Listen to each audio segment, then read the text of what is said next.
It's good to see you again. It's been so long since you've been here. You had me thinking you were dead. How's your taxpayer mansion, Mr. Politician? It's good to see you again.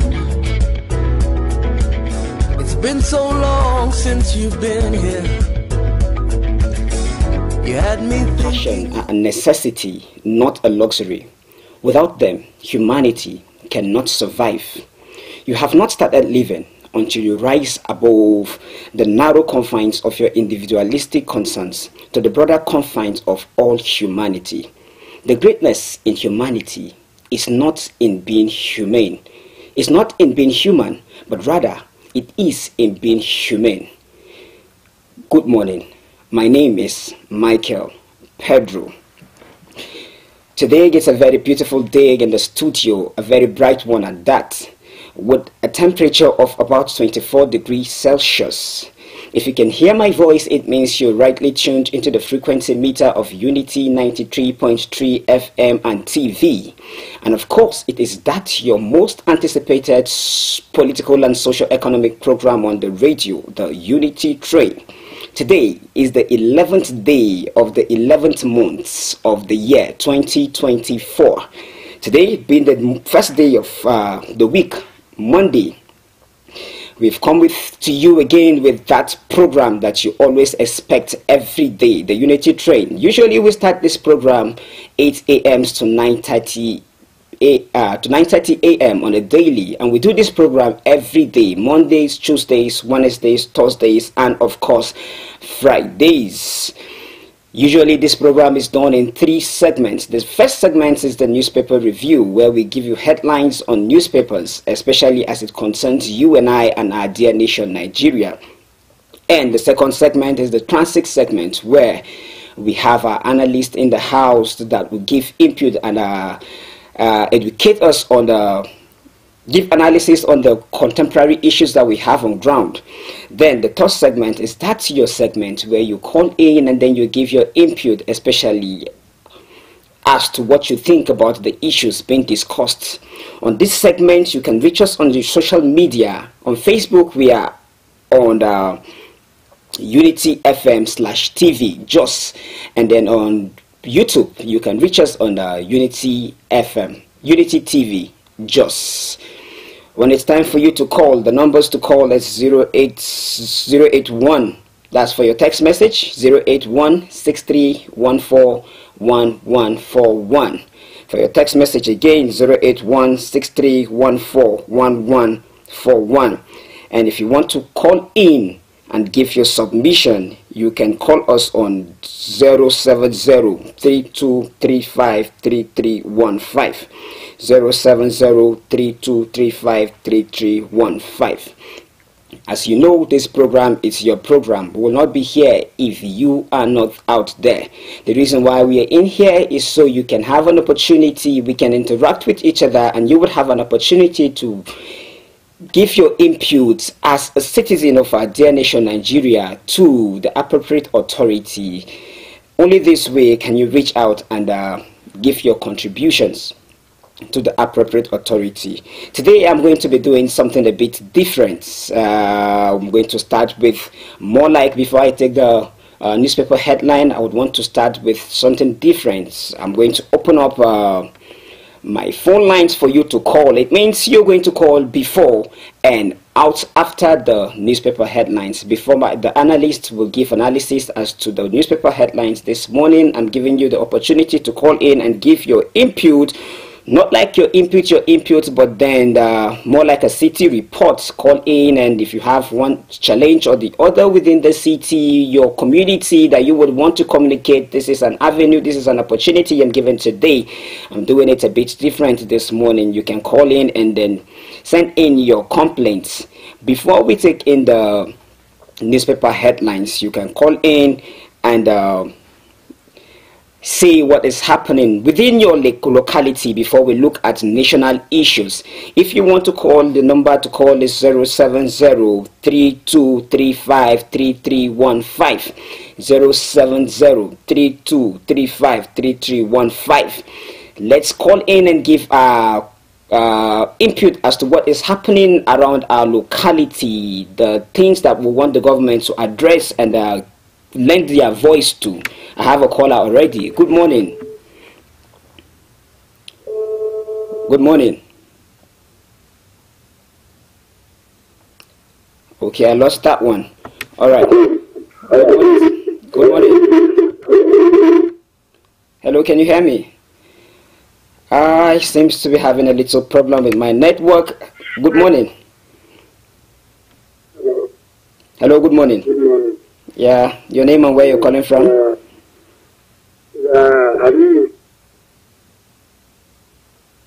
I can hear you.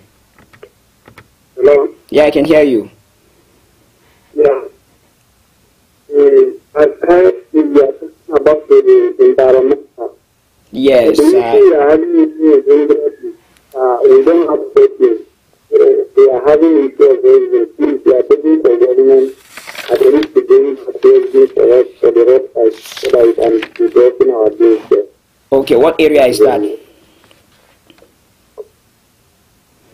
Oh, you didn't say your area. When you call in to give your to say what you have to say, please do well to introduce yourself and then tell us the name of your area. Only that way can we know where we are targeting at. Good morning. Hello. Good morning. Hello? Yeah, hello, good morning. I can hear you. Your name and where you're calling from? Good morning. Good morning, sir. Can you hear me? Hello.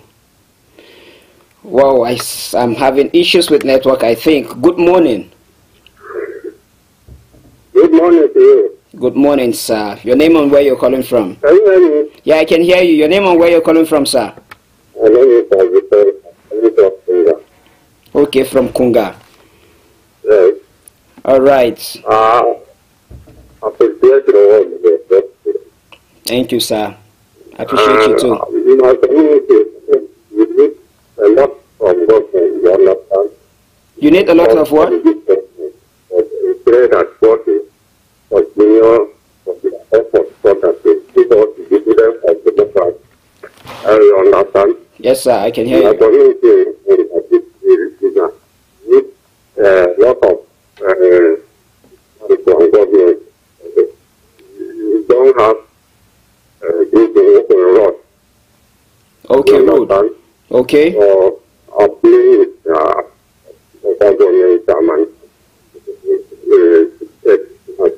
our governor,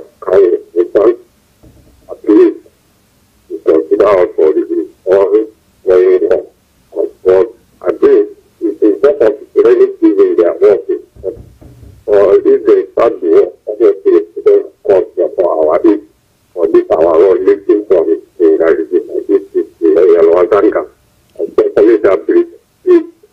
Honestly, we need so that we need for us to control the road, so that we don't have to look. I pray that God will help us. God bless you. God bless you too, sir. Thank you for calling in and giving that beautiful input. So many people have been calling over time to talk about that very bridge at Yalwan Zangam. I'm begging on the I'm calling on the appropriate authority to please lay credence and pay attention to this very request. The bridge at Yalwan Zangam has been in a dilapidated state for a very long time. Please, let's do something about it if possible. Good morning. Good morning. Good morning. Hello, good morning. Good morning. Okay, I guess I'm having issues. That's very caller. I lost that very caller. So I was saying that bridge at Yalwan Zangam, a lot of people have been calling to talk about that bridge. If the appropriate authority can hear us, we are pleading that please, that bridge should be given a kind of attention. Good morning. Good morning. Hello? Yeah, I can hear you. Good morning. Okay, Yes, sir. Good morning. Fine. Bless God. How was yours? Good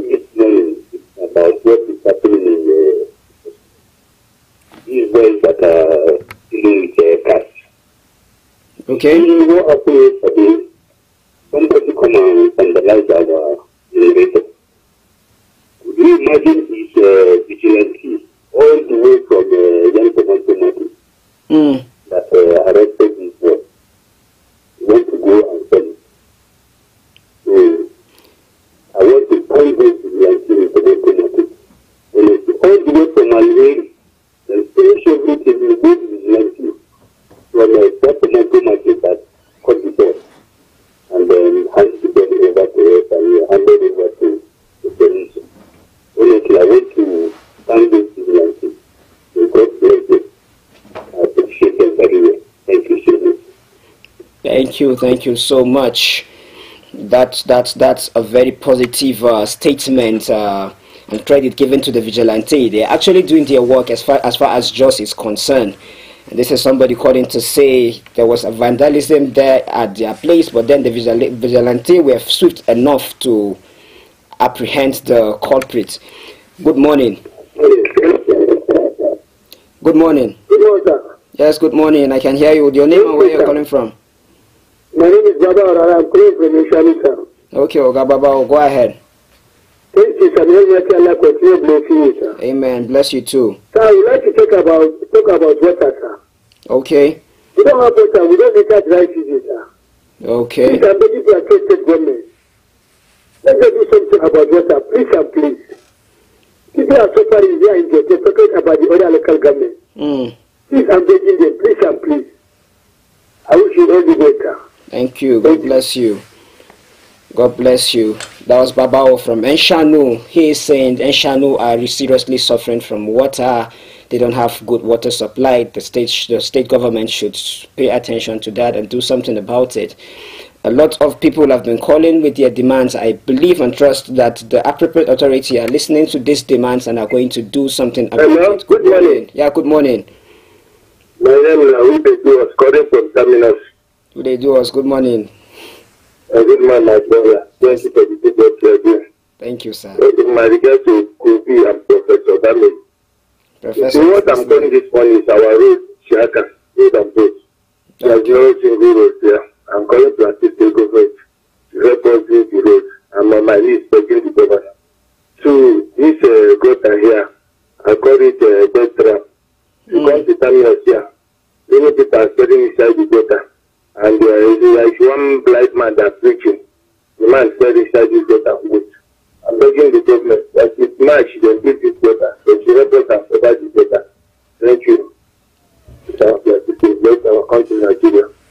Thank you so much. Thank you for that input. Thank you for always being active and calling in to contribute on this program. It shows you are a very, very patriotic citizen and you want to see Nigeria working.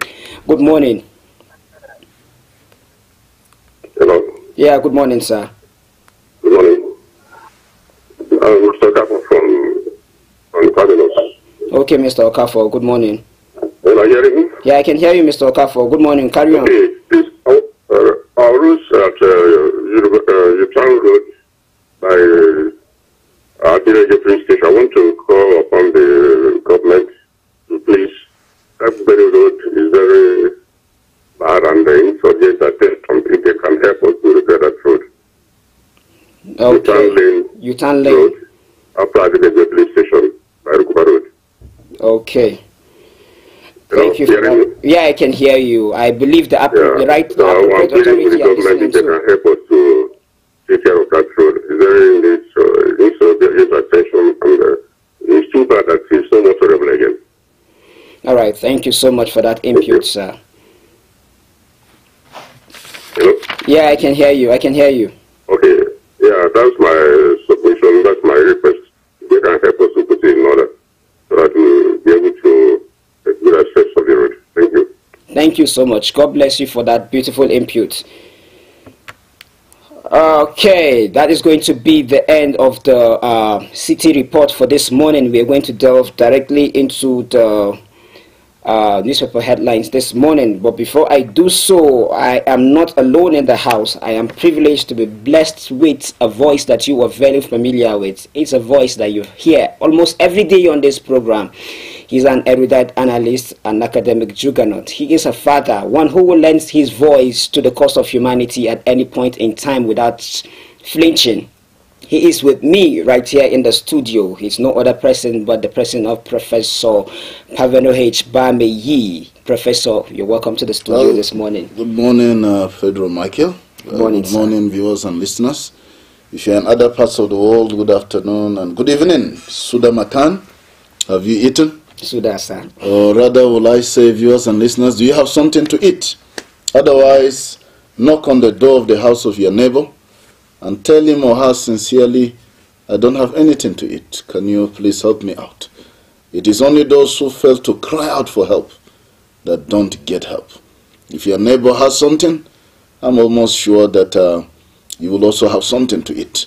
The times are challenging, times are difficult in the country, but don't give up. And don't give up on your goals for 2024. Don't give up on that project. Don't give up on that new skill that you wanted to acquire.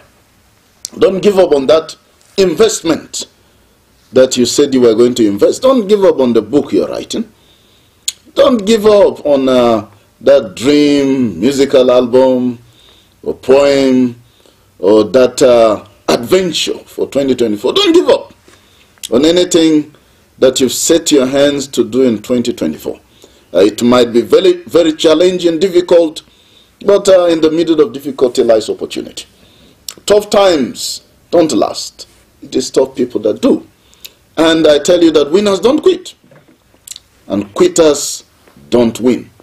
Whatever it is that you are passing through, I want to encourage you to be strong. I want to encourage you to be optimistic. The economy of Nigeria might be very difficult, might be challenging, economic hardship, but in the midst of it, just like the lion, no matter the economy of the jungle, the lion will not eat grass. The lion will look for prey and get his prey. So look for your prey. There are opportunities.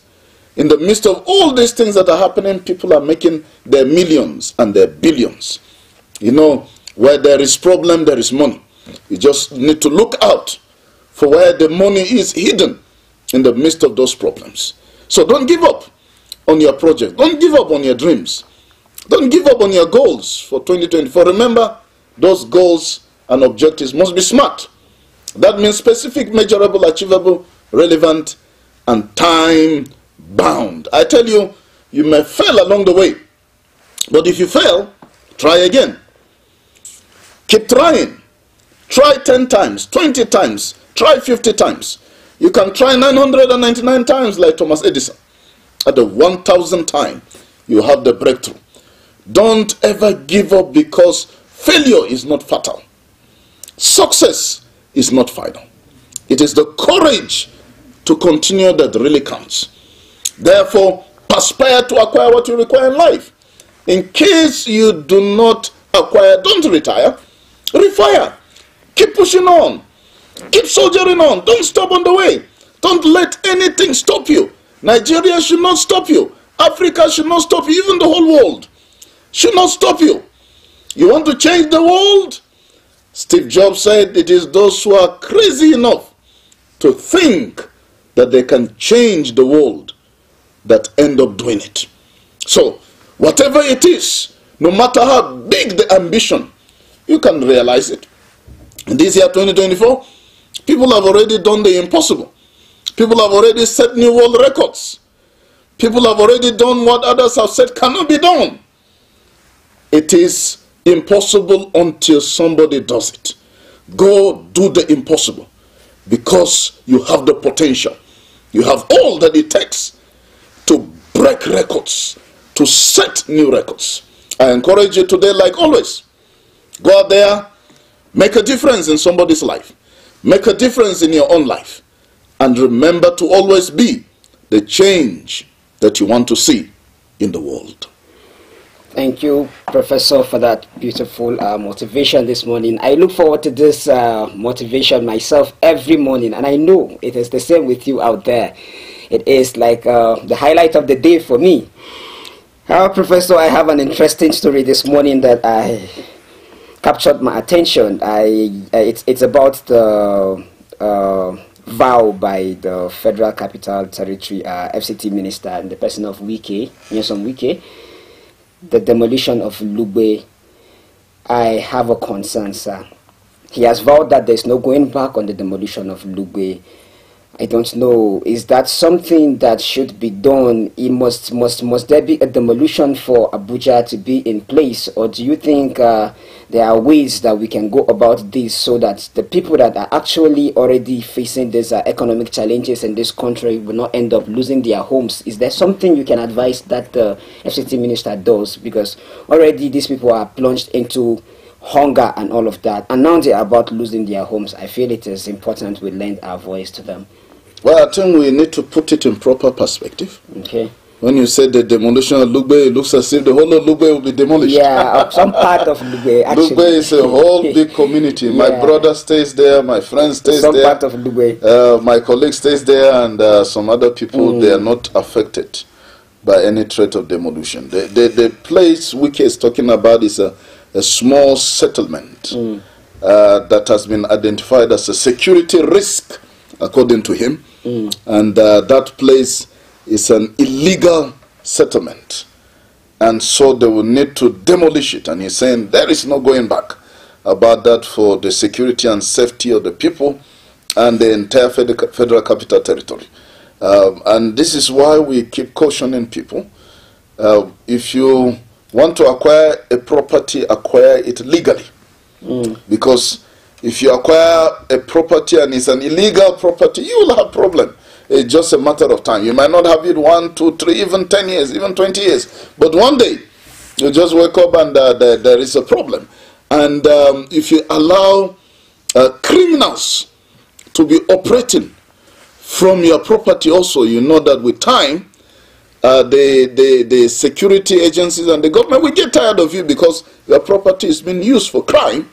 And then the government, to protect the citizens, will have to do something about that property that has become a den of robbers, a den of criminals, a den of terrorists. So, according to Nyesom Wike, that particular place that is bent on demolition is notorious for crime, notorious for insecurity, and the people are not even supposed to be staying there. And so he wants to demolish, you know, that property. So to my mind, if indeed his assertions are correct, the people just need to find somewhere else to stay, to relocate from that property, because if indeed that place is a criminal enclave, the government is not under any compulsion or any duty to look for a place for the people to stay. The people will have to find somewhere to stay. So, and that is why it is very important that people should not be staying in illegal places. And when there is crime around where you're staying, you should speak out. You should expose the criminals.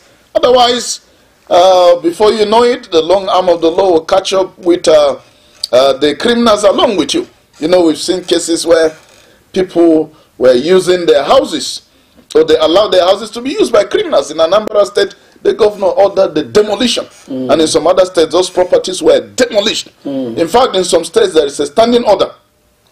If you have a property, and your property is being used by kidnappers, by terrorists, by armed robbers, by criminals, and you don't do anything about it, the government will have the right to demolish that property, to destroy it, because you are contributing to crime in the society. And it is the duty of the government to protect the citizens' security and welfare of the citizens is the responsibility of government. If they were just innocent people that were not involved in crime or all these illegal kind of activities, or allowing illegality among them, then maybe we'll be speaking and shouting at. But in this case, from the little evidence that Nyesom Wike has presented, it appears that this particular place is notorious for insecurity, and it's a threat not just to the neighboring community but even the Federal Capital Territory.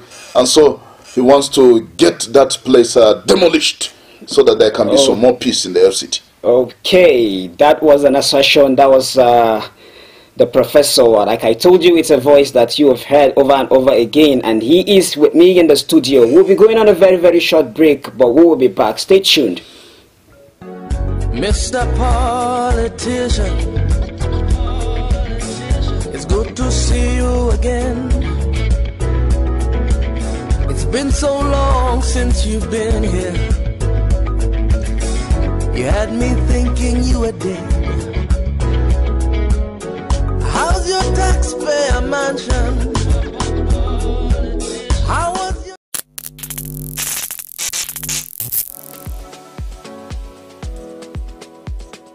Are you bored and need some company? Get a TV experience like no other on Unity TV. We are turning up the hits with captivating TV shows, electrifying political programs, music, movies,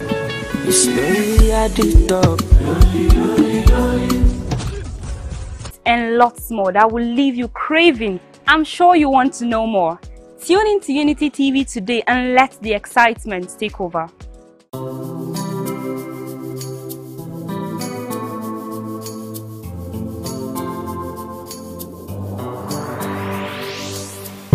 Please pay attention. It starts from the foundation.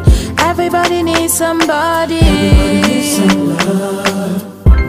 You turn a blind eye and care nothing less. Say it's just business, all about the money. You are so unbothered as long as they pay. Say it's just business, all about the money. You know they're on a fast lane, but you've got business to run.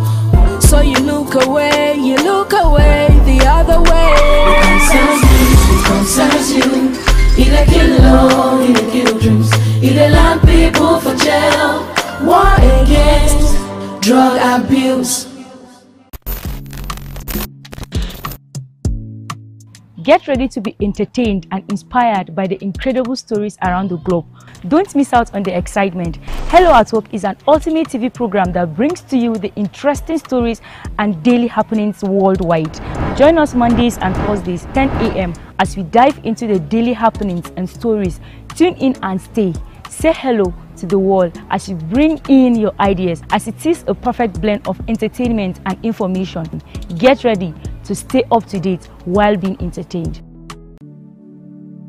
I was the head boy in my primary school, senior prefect and best graduating student in my secondary school, but drug abuse almost ruined my life. I was on an average of 2 grams of cocaine per day. I was taking 8 ampoules of pentazosine daily. European shisha, cocaine. I became a user, a dealer, and a gangster. I saw other users drowning. I knew I didn't want to be like them, but I was already trapped. My family disowned me. My employment was terminated. I sold my car, sold my house. I'll go out well-dressed and return shoeless, shirtless in exchange for drugs. I was saying things that were not real, and I once stabbed myself because I felt something crawling under my skin. I contacted NDLEA and started therapy. I spent 3 months in therapy. I spent 8 months. It's easy to relapse, but your mind has to be stronger than the cravings. Drugs does not love you. You are not the one using drugs. Drugs are the one using you. Say no to drug abuse. The Financial Services Regulation Coordinating Committee, FSRCC, in collaboration with the National Broadcasting Commission, NBC, wishes to draw the attention of the public to the worrisome increase in the activities of illegal financial operators, IFOs, which threaten public trust and the stability of the Nigerian financial system. The FSRCC and NBC hereby advises the general public to refrain from dealing with unlicensed financial operators who deceive individuals with unrealistically high investment returns. Make sure to verify the licensing status of such companies and schemes on this website. To report any suspicions of illicit financial activities, call 0700 225 5226, 0800 225 5226, or +234 817 665 6273. Let's work together to uphold the integrity of Nigeria's financial system. Announcer, FSRCC. Mr. Politician, it's good to see you again. It's been so long since you've been here. You had me thinking you were dead. How's your taxpayer man? Welcome back from that short break. If you can hear my voice, you are still tuned rightly into the frequency meter of Unity 93.3 FM and TV. This morning, on a very, very sad note, we in the studio are not really happy because of the loss of one of our own, the father to the manager here in Unity FM, in the person of Rabiu Abdullahi. He lost his father just recently. We pray that his soul rest in perfect peace with the Lord. Well, condolences to Malam Rabiu Abdullahi. It's a difficult time for the family. Actually, it's not easy to lose a loved one. Actually. And so we want to send our condolences to our dear colleague and friend, Malam Rabiu Abdullahi, who lost his father. We pray that God will comfort the entire family and the Ummah. We pray that may his soul rest in peace, and we pray that God will strengthen the entire family, extended friends, and colleagues, and indeed all of us here at Unity FM and Unity TV. It's a tremendous loss. Please, Malam Rabiu Abdullahi, please take heart, be strong, be of good courage. May God comfort you and comfort the entire family. Amen. Before we went on that very short break, we were having an in-depth conversation as to the current reality in our nation, and the professor had a lot to say. Professor, sir, there is this news this morning that the Nigerian Labour Congress are giving an ultimatum to states that have not been able to implement the 70,000 minimum wage to go on strike on the 1st of December, come next month. Well, the Nigerian Labour Congress has issued an ultimatum to all the states that are yet to implement the 70,000 naira minimum wage, that by 1st December, if they don't commence the implementation, those states, their workers are free to commence an indefinite strike. You will recall that this dilly-dallying about minimum wage had been on for 1 year. Since the current government came into office, they have just been playing around about the matter of minimum wage, and a committee was set up, and the committee also was dilly-dallying around. There was a lot of rigmarole, here and there.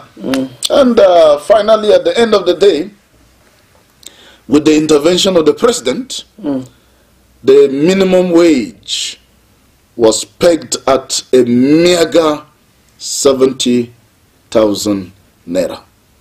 Federal workers, and that should be the benchmark for state governments, even for the private sector, which will be very difficult for them to meet up.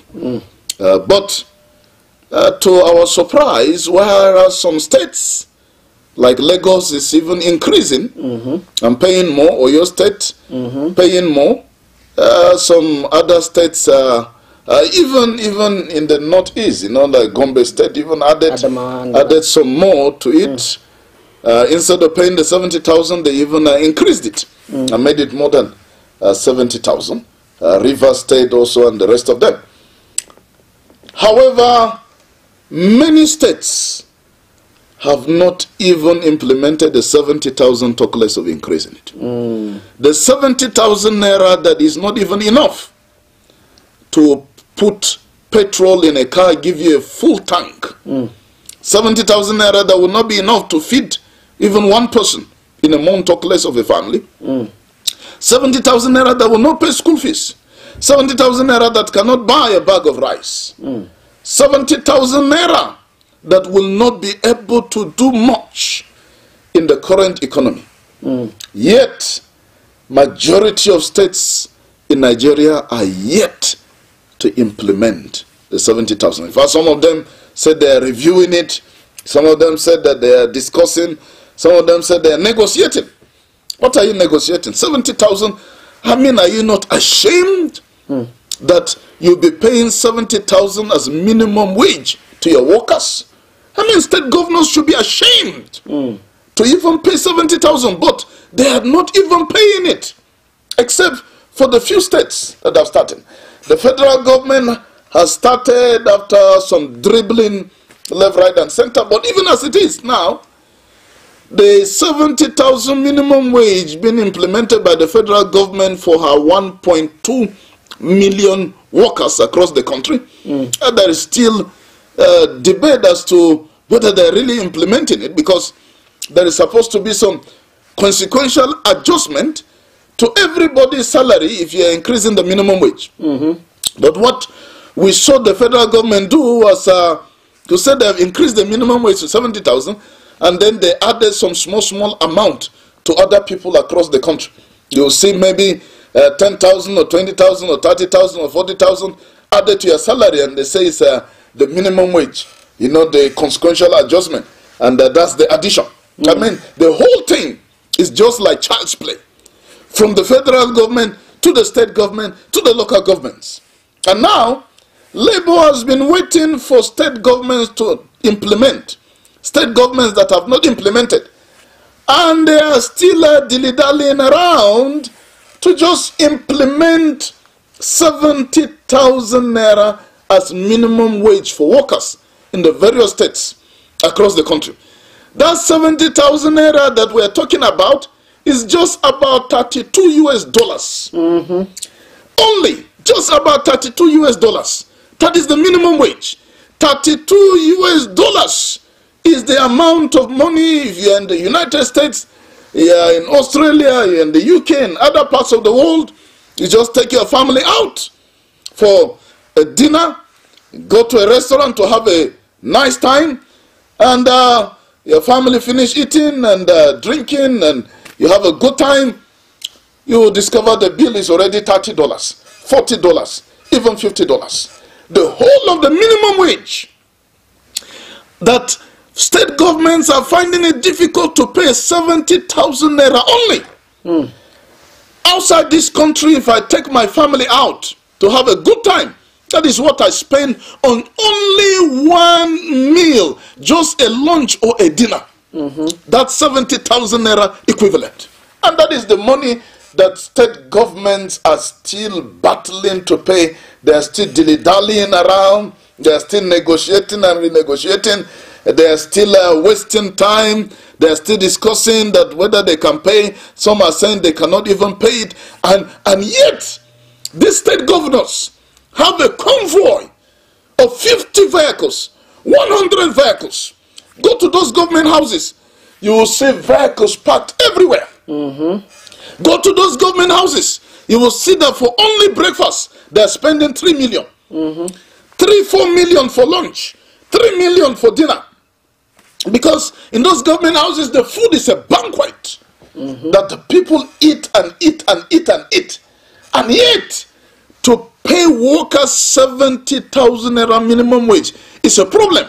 For governments, state governments that are collecting hundreds of billions of naira every month from the federal allocation, and they cannot pay this small, tiny, microscopic amount that is called a minimum wage. I mean, it is a shame on any state governor that cannot pay this minimum wage. That state governor should resign.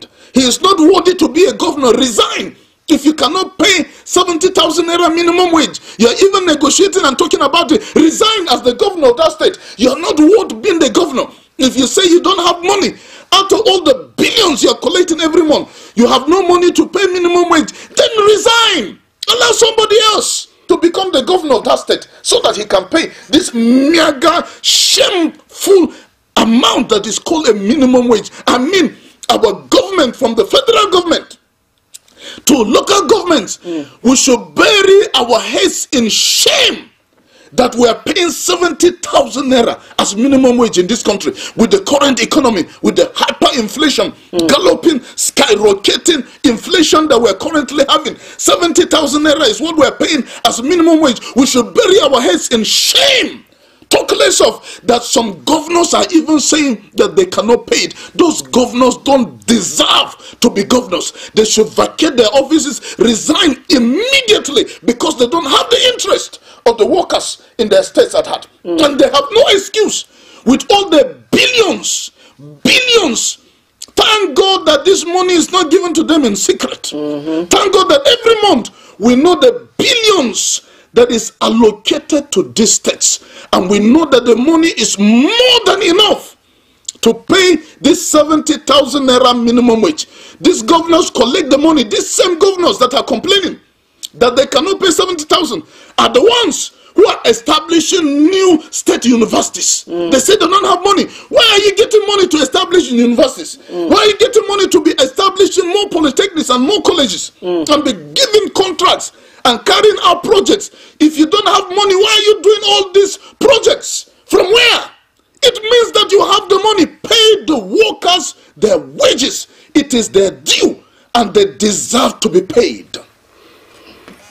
People will say the best form of development is the human development. But here in our country, you wonder if we prioritize infrastructure more than we prioritize human. What is the value of what is the volume and value of 70,000 naira if you look at it very, very well? Just like you rightly said, sir, 70,000 naira is nothing. By fuel 70,000 naira is nothing. And it is expected that out of 70,000 naira, you pay transportation to work every day, you feed your family. Our senators, our members of the House of Rep, our governors, all of them know that 70,000 naira is nothing.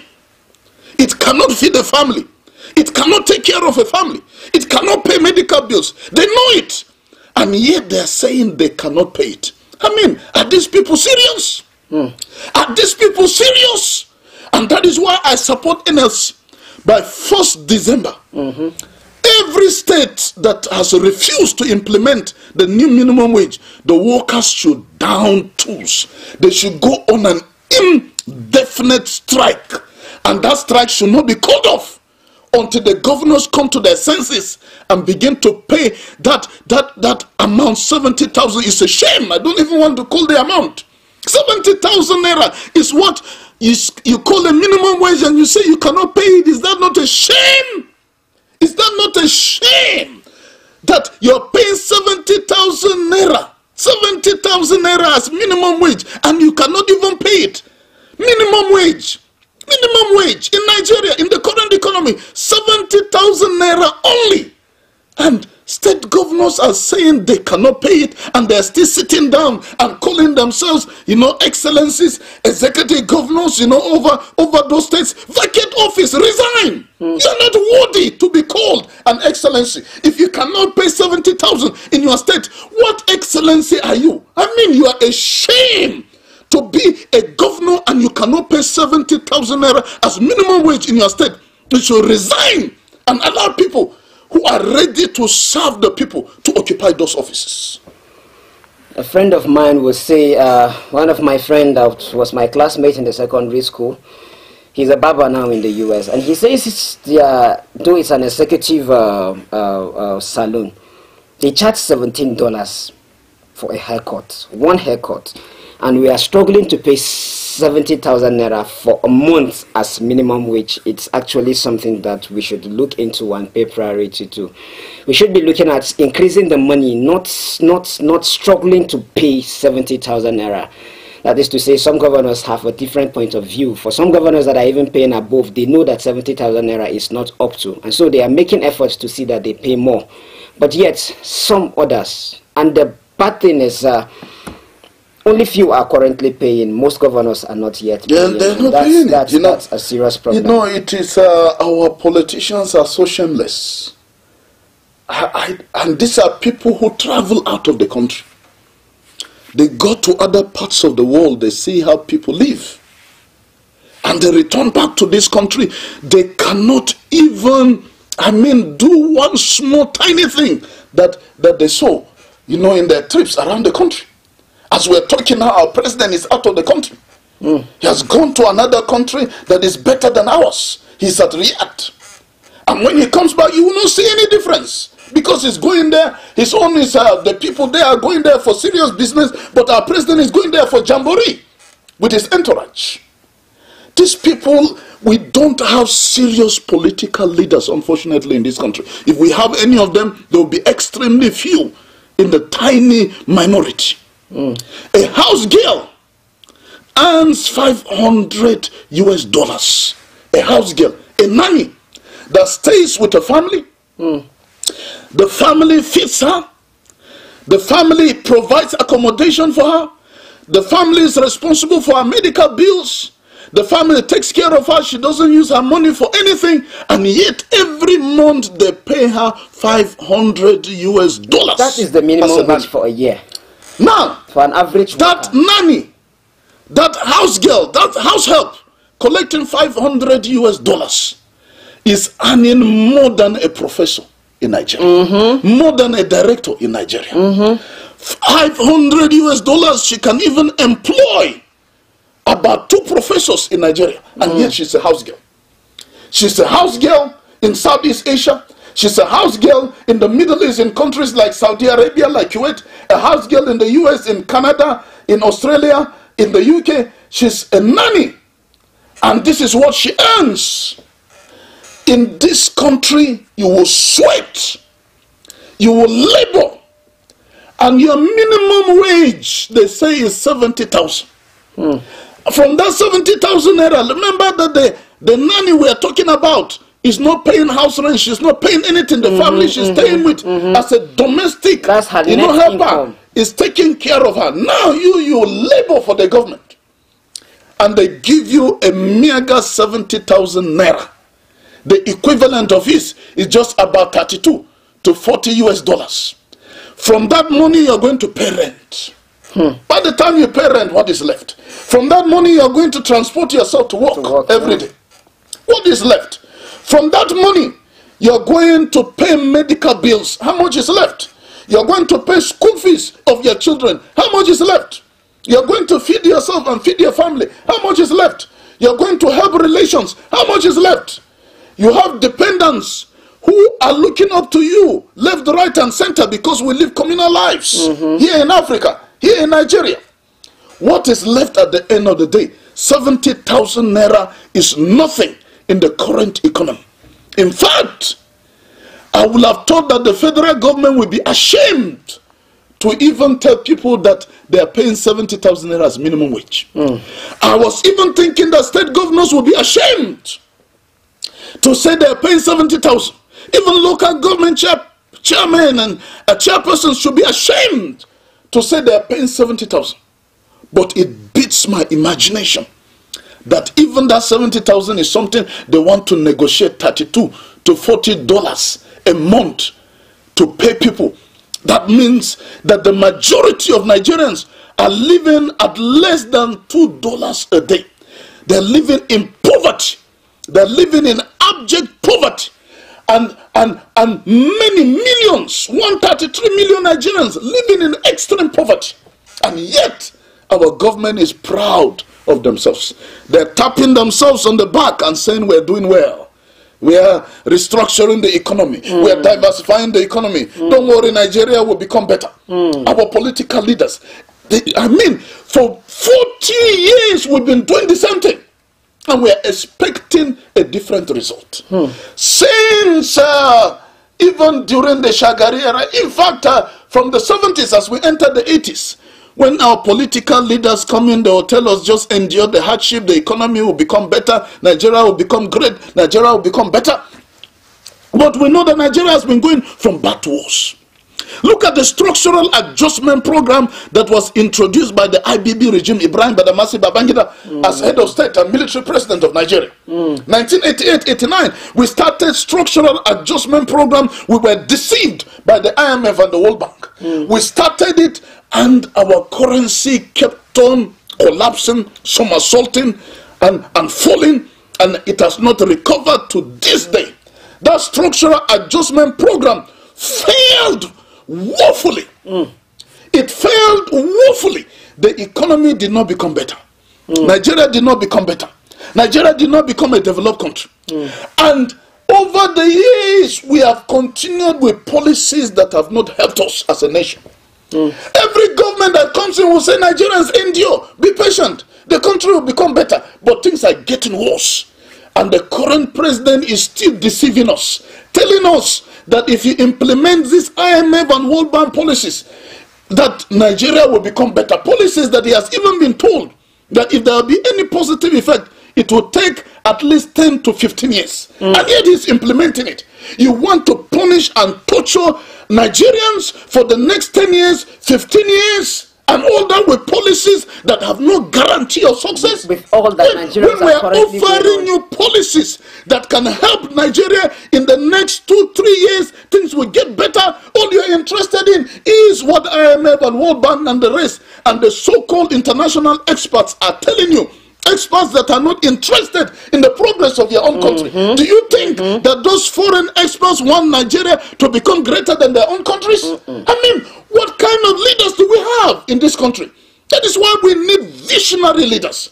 We need leaders that have a vision and they know what they ought to do. When Lee Kuan Yew was the Prime Minister of Singapore, those foreign countries kept deceiving him. IMF, World Bank, implement this policy, do all this one. He did not listen to them. He did not bother himself. His country has no mineral resources. His country has no oil. You know, one city-state Singapore. He decided that, look, we Singaporeans, we must take our destiny in our hands. This is what we are going to do, and we will make our country great. And our guiding principle and strategy in leadership and government will be MPH, meritocracy, pragmatism, and honesty.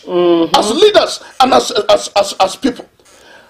You can imagine today, by the time Lee Kuan Yew left in 1990, the GDP per capita of Singapore was the third largest, best in the world. Singapore became a developed country within a period of 25 years because they had a visionary leader that was not a puppet of Europe or of America or IMF or World Bank. But our presidents, they will not listen. They want to implement IMF policies. They want to implement World Bank policies that have proved to be failures over the years. And they're telling us, just be patient. Things will get better. At this rate, I already know the direction the country is heading to. I've been saying it again and again, and everything I have said has come to pass, has happened the way I said it, in fact worse than the way I said it. Let's not deceive ourselves. The price of petrol will still continue to increase at the rate the government is going. Let's not deceive ourselves. The economy is going to get worse than it is currently. Hardships will still be ahead of Nigerians with the current policies of the government, the current anti-people policies of the government. And that's why Nigerians need to wake up. Please stop looking up to the government of Nigeria. Stop looking up to political leaders that are failures over the years. Don't look up to the government. Don't look up to any political leader. Nigerians, we must wake up and take our destiny in our hands. We must learn to invest. We must learn to do something with our hands. If you don't have a farm, get a farm. If you don't have any business, even if it is to sell water, make sure that you have a product that you are selling or a service that you are rendering. Make sure that you are doing something, you're productive, you're producing something with your hands. Make sure you have an investment. Make sure you have a business. Whether the climate is conducive or not, there is something you can do. Don't look up to the government. Don't rely on salary. Salary will fail Nigerians. It has already failed over the years. It's failing. It will continue to fail. Every one of us, we must become wise. We must become innovative. We must become creative. Every one of us, we must become visionary. What our political leaders lack, the average Nigerian, please, I am begging Nigerians, stop looking up to Bola Ahmed Tinubu. He doesn't have the answers to the problems of Nigerians. Stop looking up to any governor or politician. They don't have the answers. They are lost and confused. They don't know what to do. They are not visionary leaders. Stop looking up to them. You have to look inwards and see what you can do with the talent that God has given you. Money is hidden in our talents, hidden in our gifts that God has given us. Money is hidden in several places in the world, and people need to identify that if you want to be self-sufficient, if you want to be wealthy, if you want to be independent, if you want to have a better life, don't look up to the government. Don't look up to any politician. See what you can do that will generate money legitimately. And there are many things that you can do. Some Nigerians have found that they can make money now online. They can create content and make money. They can buy shares from Facebook, you know. They can buy shares from this social media. They can create contents in YouTube. They can do so many things, you know. That is a website they call micro workers and all this. They pay you for doing small work, and you earn in dollars. There are various things that you can do. Nigerians need to wake up and begin to do something with the talents, with the giftings, with the endowment, the potentials in us, because the government has failed us woefully, and the government will still fail again with the current policies. And so don't rely on the government, don't depend on the government, because we don't yet have visionary leaders in this country. People who cannot pay 70,000 as minimum wage, are those people that you can trust? Are those people that you can depend on, that you can rely on? Who are complaining about 70,000, who are supposed to be even ashamed, who are not even supposed to utter that word 70,000 from their mouths, but yet they cannot pay it. Are those people you can depend on? Are those people that you can trust? Are those people you can call leaders in this country? Are those people that are serious as leaders? Nigerians, let's stop looking up to these politicians, because most of them are full of pecuniary avarice and greediness and full of corruption, and they are not interested in the progress of the average Nigerian. And that is why I'm calling on Nigerians. Let's begin to look inwards. Let's look at our giftings, our talents, our potentials. That is what is going to help us, not the direction that these politicians are taking. We already know where the end will be with the current policies. You just need to go back to history, and you just need to ask the nations that have implemented these same policies we're trying to implement, where did they end? You can hear the advice from the professor this morning.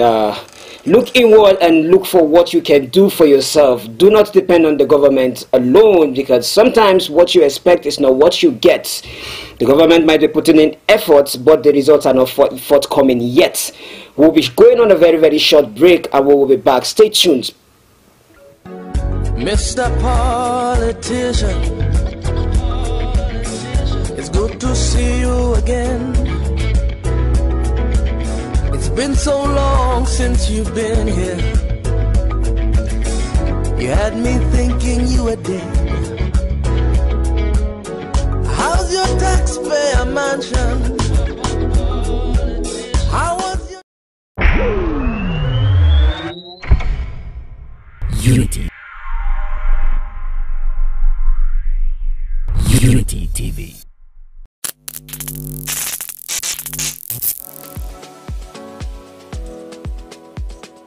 Are you bored and need some company? Get a TV experience like no other on Unity TV. We are turning up the hits with captivating TV shows, electrifying political programs, music, movies,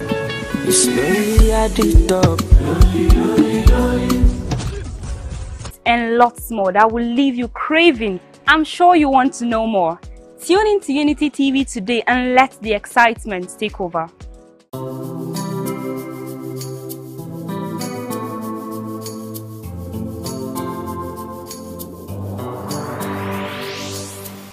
Please pay attention. It starts from the foundation. Everybody needs somebody. You turn up blind eye and care nothing less. Say it's just business, all about the money. You are so unbothered as long as they pay. Say it's just business, all about the money. You know they're on a fast lane, but you've got business to run. So you look away the other way. It concerns you. It kill love, it kill dreams. It land people for jail. War against drug abuse. Get ready to be entertained and inspired by the incredible stories around the globe. Don't miss out on the excitement. Hello at Work is an ultimate TV program that brings to you the interesting stories and daily happenings worldwide.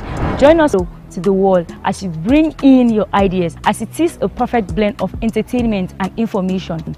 Get ready to stay up to date while being entertained. In my life, I was on an average of 2 grams of cocaine per day. I was taking 8 ampoules of pentazosine daily. European shisha, cocaine. It's easy to relapse, but your mind has to be stronger than the cravings. Drugs does not love you. You are not the one using drugs. Drugs are the one using you. Mr. Politician, it's good to see you again. It's been so long since you've been here. You had me thinking. Back from that break. If you can still hear my voice, then it means you're still rightly tuned into the frequency meter of Unity 93.3 FM and TV. Like you know, it is still that your program, your most anticipated political and social. On that short break, we were having an in-depth conversation as to the contending issues on our political landscape today. And the professor had a lot to say. I'll give it back to the professor to say 1 or 2 before we open the call lines for you to call in and give your inputs. You can start sending your text messages to this phone number 081-6314-1141. The number to send your SMS to again 081-6314-1141. And if you want to call in, the number to call is 070-3235-3315. 070-3235-3315. Professor, sir. Yeah, let's look at a few maybe more headlines across the country. The Association of Nigerian Private Medical Practitioners said that private hospitals in Nigeria are folding up due to the ravaging economic downturn. In fact, their chairman, Dr. Odia Festus Ihongbe, said in an interview over the weekend in Abuja that morgues were being filled up with dead bodies while hospital beds were empty. So it is a major problem. When you have more dead bodies in a hospital in the morgues than the patients on the beds. The morgues are full of dead bodies, and then the beds are empty. Why? The people cannot afford the treatment. They can't afford the treatment, so what do? They just go to Google and just prescribe antibiotics and other medication for themselves, and they go and buy it. And they just keep drinking until they have organ failures. And then when they are about to die, they come to the hospital. And then die in the hospital because they don't want to maybe die at home. And we have all these abuses of the medical practice because the people cannot afford the 10,000, the 20,000 or 30,000 that they will pay in hospitals. And if they go to the public hospitals, those ones are even worse. The doctors cannot cope with the number of patients. And those ones are just mere consulting rooms. Their pharmacies are almost empty. And so you discover that about 70 to 80% of Nigerians will still have to rely on the private sector. The private hospitals and clinics provide a lot of the services that the government has failed to provide. And yet, this private sector is neglected by the government. This private sector is underfunded. In fact, they are not even encouraged. Even though they are the ones doing more of the jobs. The private sector is not a government station. And look at how many people are employed. Look at other sister stations. The majority, even within Josia, are private. They are not government. And the majority of radio, television stations across the whole of this country are privately owned. They are not government owned. And in fact, even schools, universities now, there are more private universities than public universities. The private universities are swallowed up public universities in number. And yet this private sector is neglected by the government. And yet the majority of the workforce are employed in the private sector. And yet the government is not encouraging the private sector. Provide the basic things that the private sector needs to develop. Basic things like electricity, not there. Water, not there. One of the callers was complaining about water. From Eshanu. In our own part of Jos where we stay, we've not seen water for months. Also, forget about the water from the water boat. Because they have already said that there is a problem there. So, there is no water. Electricity is epileptic. And then you've banded Nigerians into ban A, ban B, ban C, ban D, you know. And the more people that have more electricity, you make them pay more than those who have the less electricity. And generally the electricity, even when you say it's ban A, even the ban A, it seems as if there are ban A categories of ban A's, because some ban A's are able to get up to 20 hours or more of electricity, while some get less, but they are all ban A. So we have a problem. The government is supposed to provide basic things that will help the private sector, like roads, good road networks. No roads. One of your callers was complaining about roads in Shaka, in Utan, and Faringada, other parts of the state, of the metropolis. We don't have good roads.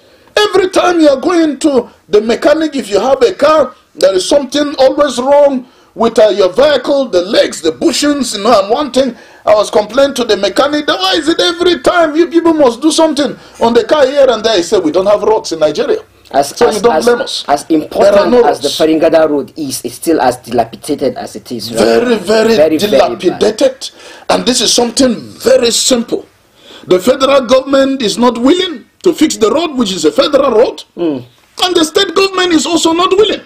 And the local government is not willing. If they can just come and do a small part, that small, tiny part of the road that is the problem, that small part, just fix it. Just small part, whether the road is owned by federal government or not. Just come and fix it. It is Plateau people who are using it. Yes. I mean, the state government should come in and fix it. After all, some part of the road have even been fixed by individuals, by people. Individuals, private citizens. The government should just come in and fix a small part of the road. But they are waiting. The federal government is a federal road. How long are we going to keep waiting for the federal government to do what we can do easily? How much will it cost the state government to just fix that part of the Faringada road? You don't have to fix the whole road. Just fix that worst part. That part of the road that is a nightmare. For motorists, it's a nightmare. People don't even want to follow. They have to go around, you know, to escape that part of the road. It's a nightmare. Do something about it. But, you know, do they care? After all, our politicians have jeeps with strong shock absorbers. No matter how bad the road is, they can, you know, cruise on the road with their SUVs. After all, the excuse they gave for spending 160 million plus to buy SUVs for themselves is that our roads are bad. Because our roads are bad, you will spend 160 million, 170 million, 180 million to buy one car. To solve the problem for yourself. But the rest of Nigerians are using those roads. Nigerians that are poor and poor and poorer and poorer than you are using those roads.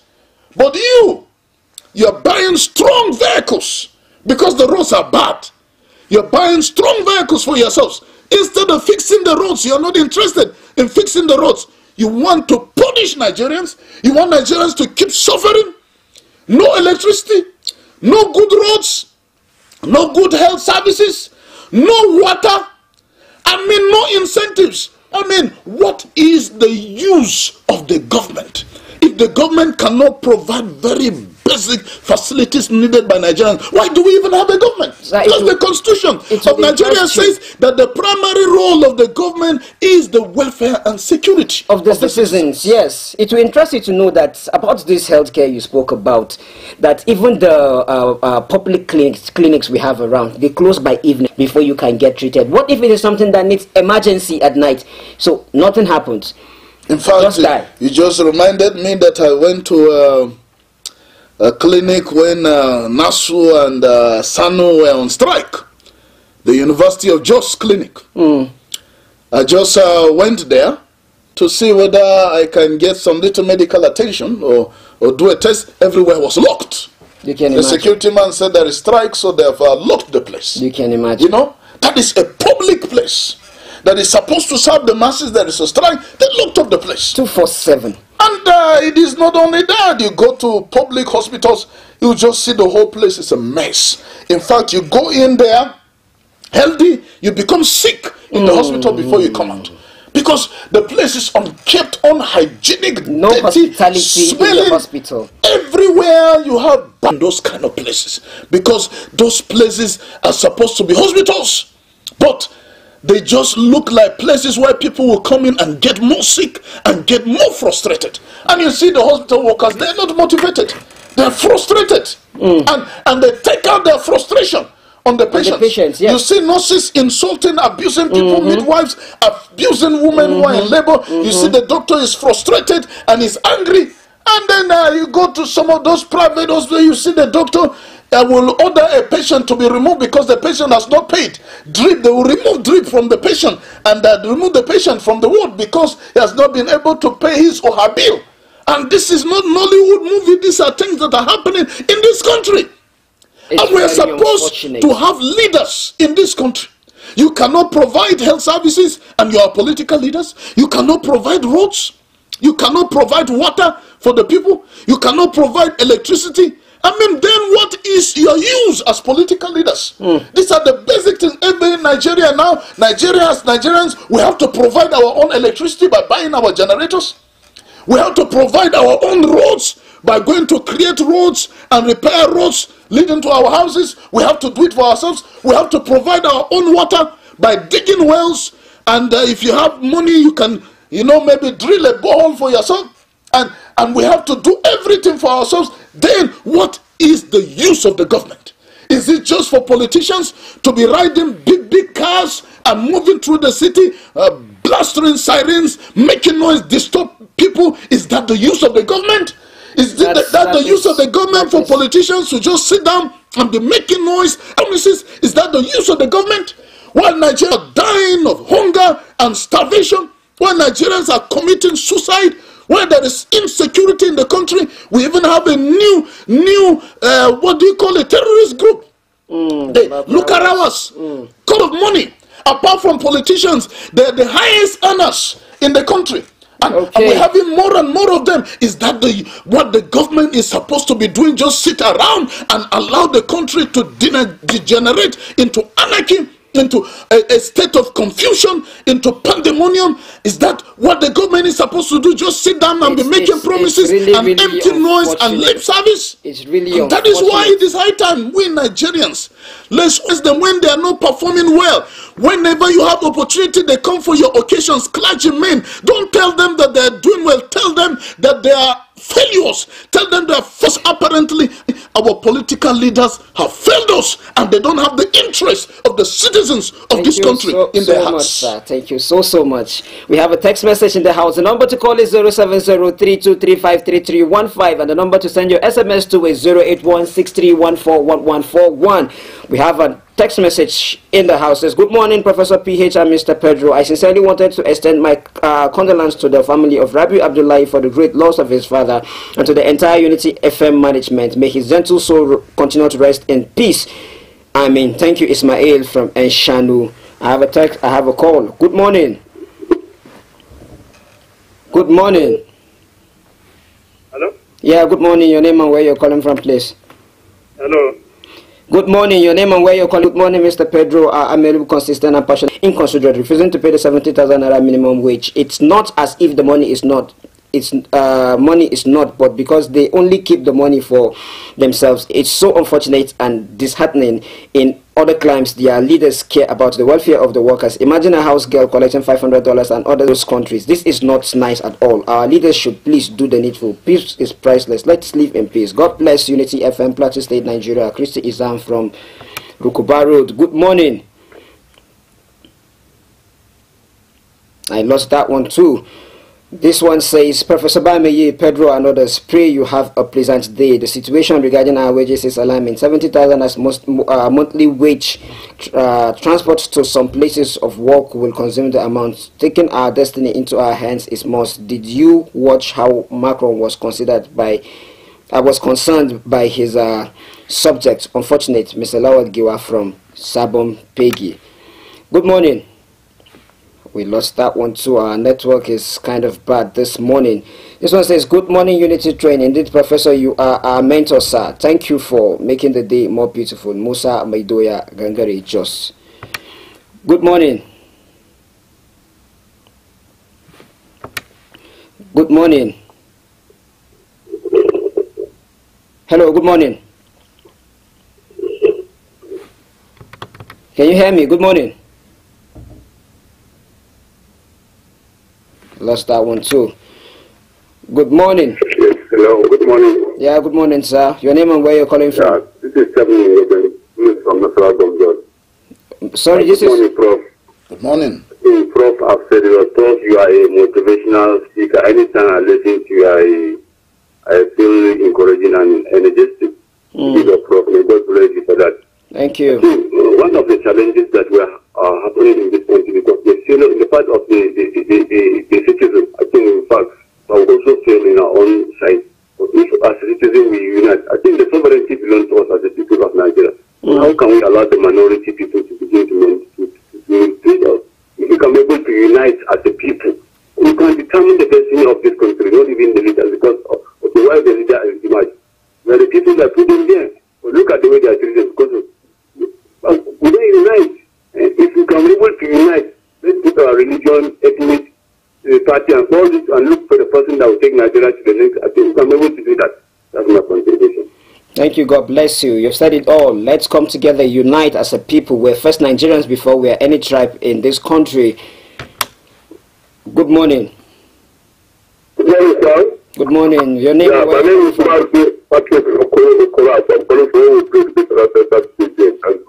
Mazi Okoro. Good morning, sir. Yeah, honestly speaking, what is bringing now this morning at this over the weekend about this issue of this new arrival of terrorist group? I'm just calling on Nigerian minister, whether we do security agencies, the return has not as trusted allow this terrorist group to spread. Because coupled with the ones we have presently, that if this one is to add another, but I start asking myself, all this Niger, Mali, Chad, what is their problem? We have been helping them. We give people like, and Nigeria, we don't have that, but you get like, Nigeria will keep you like, and you are not satisfied. And you still go back again and come back to the country to destroy the country that has been feeding your own people, and giving you food, giving you water, giving everything. I don't understand how we want this business. Honestly speaking, Nigeria, they say we should try a lot of people. Honestly, you listen to local government authorities, that this new present government, the local government authorities, see how you can provide security all the city. At least, there are young boys and young girls ready to do the job now. Employ them. At least, morning, after, and evening. Let the community be first defense to solve this problem. Because farmers, many of them are complaining, they can't go and harvest that thing. They will some of them are about to start like this. They are thinking what to do, what to do. So they're thinking, local government, they can't tell us, the need of the do the needful now or never. Good morning, Master. Thank you, Master Okorafo, for that beautiful insight. I think the problem starts with our border security first. If you undermine your sovereignty, any other person will undermine that same sovereignty. We need to prioritize our sovereignty and protect our territory in order to avoid all this from happening. This one says, good morning, Mike. The citizens of those places, because the Lukarawas or whatever they call themselves, when they came in, I mean, they stayed in the communities. They mixed up with the people. The people embraced them, received them, and refused to report that we have some terrorists, so people with tendency for terrorism in our midst. So part of the blame for this new terrorist group, and indeed terrorist groups over the years, is that the people embrace these people, receive them, and they refuse to report them.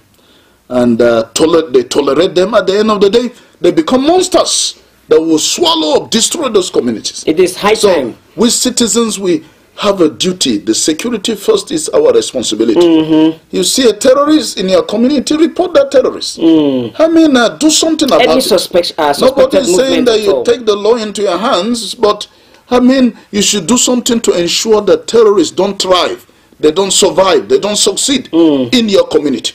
Of course, the army, law enforcement agents, they have their own roles to play also, because sometimes people report to them and they don't take any action. And sometimes people report to them, and after reporting, the terrorists will come and wipe out the whole of those families. Security is so the security business. agents need to do something also. Yes, we have a role to play as citizens too. Good morning. Good morning, sir. Yes, sir. 1 minute, please. Your name and where you're calling from. Dankoli, good morning, sir. Yes, thank you very much, Barista and Professor, for your unbiased analysis. I was thinking by myself, on my own, that what are we benefiting from as a country, as Nigeria? What are we benefiting from our political leaders? I was imagining by myself, when I was thinking this, electricity. We still need road maintenance up to now, and there are some benefits that we cannot benefit in. What are we doing? Thank you very much. Thank you, Bashir Dankoli. This one says, good morning, Mike, Pedro, and Prof.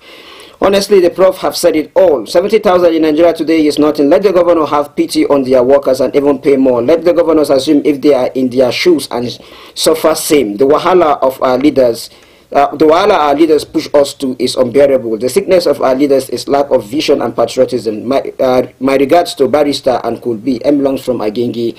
So sorry, I won't be able to pick more calls due to the scarcity of time. We're out of time already. But we'll be back we'll be back to you tomorrow morning, same time, same station. And we hope we are going to have enough time to actually pick a lot of calls and give you the avenue to put out your grievances and bring in your submissions. So sorry for the lack of time today. The professor had a lot to say, and we had a lot of headlines to take this morning. I wish you the best of today. Do well to bless somebody in the little way that you can, even as you go about your business. God bless you, Professor Sir. Yeah, and there's still more to say, but we don't have the time. But let me encourage you, Nigerians, please. Like I said earlier on, don't depend on the government. Don't even look up to the government. Don't rely on the government. The government has failed over the years, and they will continue to fail. Take your destiny in your hands. God has given us potentials. God has given us gifts and talents. Look inwards and see where you can investment, what you can do, to take care of yourself. Legitimate business, some online, some physically, some investments around, various businesses, things that you can do. Seize the opportunity of a lifetime during the lifetime of the opportunity. Stop looking up to political leaders. Times are difficult, challenging, and hard, and they will even get harder. But you can do something and make your own economy better. You can invest and make your economy better. You can do so many things, and you will discover that greatness is hidden inside you. That what you are looking for far away is already in you. Like they say, what you are looking for in Sokoto is in your Sokoto. So please, Nigerians, let's wise up. Let's be diligent. Let's invest. Let's take our destiny in our hands, and let's see what we can do to help ourselves, because our political leaders have failed us. And don't give up on Nigeria. Nigeria is our country. We have to keep shouting. We have to keep talking. We have to keep acting to ensure that this country become better. And we have the opportunity to bring in good leaders. Let's utilize the opportunity. Some of us already have the opportunity. Some states have done election or are doing. Local governments at the national level will be having another opportunity by 2027. What are we doing about it? Now is the time to prepare, to bring in visionary leaders that will make Nigeria a better country. Thank you very much. Don't give up. Winners don't quit, and quitters don't win. That was a very beautiful one from the professor. Please enjoy your day. Like I said, do well to bless somebody today. See you tomorrow, same time, same station. God bless you. Mr. Politician, it's good to see you again. It's been so long since you've been here. You had me thinking you were dead. How's your taxpayer mansion?